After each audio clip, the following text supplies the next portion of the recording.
The American Empire is a fascist regime. Okay? Just so you know. But today we're not going to talk about the fascist regime of America or any other fascist regime. We've always had fascist regimes since we started writing history, for sure. And one of our most famous characters was Moses, and he was a dictator, a fascist dictator, a murdering tyrant. And most people worship the God of Moses because they've been told to worship the God of Moses or die. And we're going to talk about, of course, Revelation chapter 5 today. But first we're going to do a commercial break. Let me think what it was. I'll get back to you. With a commercial coming up, and we'll be back right after a word from our, not from our sponsor, but maybe it will be. Okay, see ya. Hello, I'm Dr. Esau Savage. Are you suffering from brain hemorrhaging and confusion and what we like to call in Dr. Esau Savage's clinic, mental constipation? Well, our suggestion, our board of directors and our doctors all say the same thing. If you are suffering from brain constipation, take 2 aspirins and call me in the morning. Okay, time to get serious. Open up your Bibles now to Revelations chapter 5, verse 2. And I saw a mighty angel who announced in a loud voice, "Who is worthy to break the seals and open the scroll?" Anyone who wishes to do it is worthy. So if you decide to open the scroll, or is what we like to call now books, scrolls are old-fashioned, do it. Open it up, interpret it, and you will be worthy, especially when you realize it's a fucking book, and it's fiction, and it's full of shit. But it's a good book. So let's go on to... Let's go on a little bit farther in verse 3. But there was no one in heaven or on earth or in the world below who could open the scroll and look inside it. Well, why not? Well, I'll tell you why. Because the only way we've been given this book is by the priests, or the whatever they're called, preachers, the holders of the religious knowledge. They have told us that only they know how to interpret the Bible.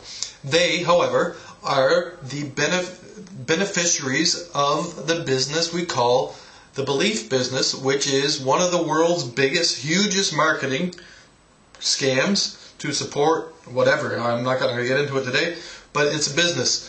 And your donations to the church is going to a tax-free empire who make their money selling you lies. Okay?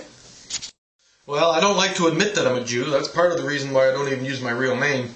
But, I mean, who isn't a Jew? Everybody's a Jew. Anyway, here we go. Then one of the elders said, this is verse 5. Then one of the elders said to me, "Don't cry. Look, the Lion from Judah's tribe, the great descendant of David, has won the victory, and he can break the 7 seals and open the scrolls." So what that means is, because I am from the Lion of Judah's tribe, descendant of David, King Myass, no, what was it? Lord Myass, I have the ability to open up the 7 scrolls and seals, and goats and rabbits and ducks, I think. Okay, down to verse 10. Now this is a serious one. "You have made them a kingdom of priests to serve our God, and they shall rule on earth." Okay, whenever this was written, the Revelations was most likely the last book written. Some people say it was written not even 500 years ago, which might be true. Doesn't matter. It wasn't really translated till 500 years ago, and of course, whenever it's translated and interpreted and rewritten, it's always updated to whatever is going around. And of course, everything has got to do with the astrological nonsense, signs. I mean, astrology shouldn't be followed any more than anything else should be followed. You shouldn't follow, especially things from the past. It's nice to pass. The past is nice to know, so we can leave it.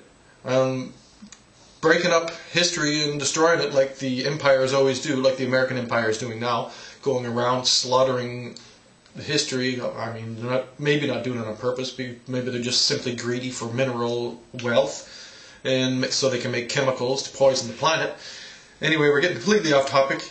They have made themselves the overlords, and we have accepted it. And it's not a very wise thing to do. It's the merchants, and they're the worst. A merchant will stab you in the back if he thinks he can make money on it.